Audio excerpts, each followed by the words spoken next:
नमस्कार, मी प्रदीप मुर्मे. आज आपल्यासोबत पालिकेचे माजी सभापती श्री विष्णू ढेरे आहेत. सध्या निलंगा नगरपालिकेची जी काही निवडणूक आहे ती निवडणुकीची रणधुमाळी जोरात आहे आणि याच पार्श्वभूमीवर नेमकं निलंगा शहरामध्ये काय परिस्थिती आहे हे आपण पालिकेचे माजी सभापती श्री ढेरे यांच्याशी संवाद साधून जाणून घेण्याचा प्रयत्न करणार. सर नमस्कार. नमस्कार. नमस्कार. तर काय सांगाल, सध्या निलंगा शहरामध्ये जर आपण बघितलं उद्याच मतदान आहे आणि सध्या निलंग्यातील जे काही वातावरण आहे प्रचंड तापलेलं म्हणा किंवा ढवळून निघालेलं आहे. तर नेमकं आपण निलंगा नगरपालिकेची मागची जी काही टर्म होती त्या टर्ममध्ये आपण नगरसेवक होता, त्याच्यानंतर सभापती म्हणून पण आपण महत्त्वाच्या पदावरती पण आपण काम केलेलं आहे. तर नेमकं तुमच्या पक्षाची भाजपची काय परिस्थिती आहे, काय सांगाल शहरामध्ये आम्हाला? मी सर्वप्रथम माझ्या नेत्याला माननीय अक्का साहेब आमदार संभाजीभाई पाटील निलंगेकर छोटूभाई यांना धन्यवाद देतो. माझ्यासारख्या सर्वसामान्य कुटुंबातल्या व्यक्तीला त्यांनी नगरपालिकेची उमेदवारी दिली, तीही जनरल जागेतून दिली. मी विशेष करून बौद्ध समाजाचा आहे आणि त्यांचे म्हणावे तेवढे काय सहकार्य आमच्या समाजाला लाभलेले आहेत.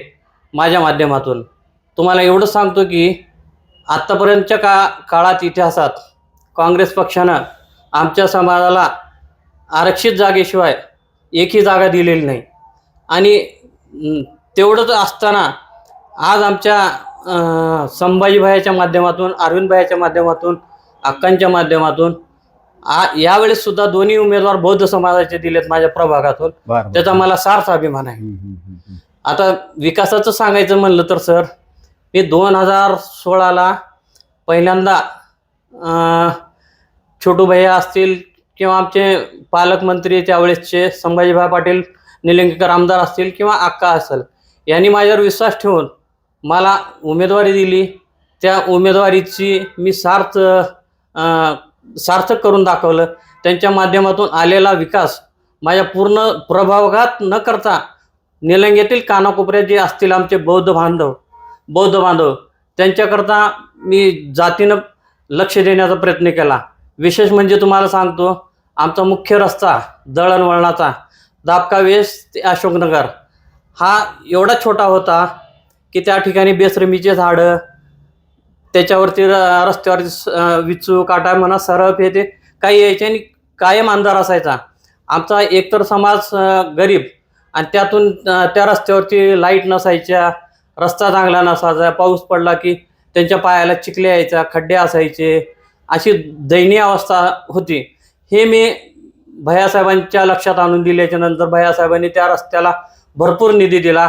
आज तोच रस्ता डबल सिमेंटी कॉन्क्रीट करून घेतला आणि माझ्या नागरिकाला चांगल्या रस्त्यानं जाता यावं याच्याबद्दल सोय करून दिली.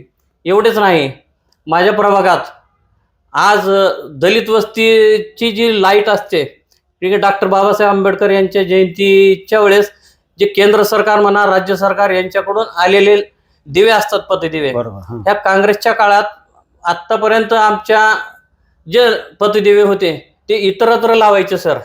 आणि इतरत्र लावत असताना आम्ही अंधारात आणि यांनी उजाडात. ते खरे तर बाबासाहेबांचे जे उपकार आहेत आमच्यावर, त्यांच्यामुळे जे आम्हाला भेटते ते भैयासाहेबांच्या माध्यमातून 2016च्या नगरपालिकेच्या माध्यमातून या सत्तेच्या माध्यमातून मला ते करता आलं. त्याचा मी अभिमान करतो. आता हे झालं लाईटचं सर. आता प्रतिसाद कसा मतदारसंघामध्ये तुमच्या नेमका आता या निवडणुकीच्या निवडणूक चालू आहे सध्या? आता सध्या प्रतिसाद म्हणायला तर 100% कमळाचं वातावरण म्हणजे भैयासाहेबांचं वातावरण आहे. कारण दिल्लीत सत्ता आमचीच आहे, मोदी साहेबांचं सरकार आहे, राज्यात देवेंद्र भाऊचं सरकार आहे आणि इथं माननीय भैयासाहेब स्वतः आमदार सरकारमधले प्रतिनिधी आहेत. त्यामुळं आम्हाला विकास करण्यासाठी किंवा विकासाचा निधी आणण्यासाठी काहीच अडचण येणार नाही. आता जो काही राहिला तर म्हणता येणार नाही सर. उलट आम्हाला शोधून कामे करावं लागणार आहेत की एवढी कामं भैयासाहेबांनी दिल्यात.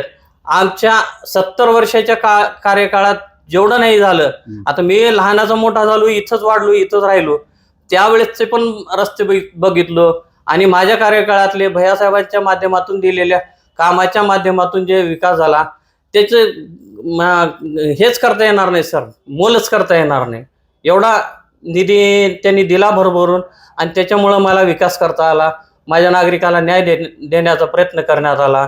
एवढंच नाही, माझ्या मतदाराला घरकुलाचा लाभ 1 रुपया न घेता, विशेष करून रमाई आवास योजना ही बौद्ध समाजातील किंवा SC मागासवर्गीय समाजातील लोकांसाठी असते, त्याचा मी पुरेपूर आमच्या भागातील लाभार्थ्यांना लाभ दिला. किती जणांना दिलं लाभ त्याचं काय सांगता येईल? सर 137 लोकांना आपण लाभ दिला आणि 10 ते 15 लोक आता नवीन यादीत आहेत आणि होता होईल तेवढा एकही लाभार्थी त्याच्यापासून पात्र राहणार नाही याची मी पूर्ण काळजी घेणार आहे.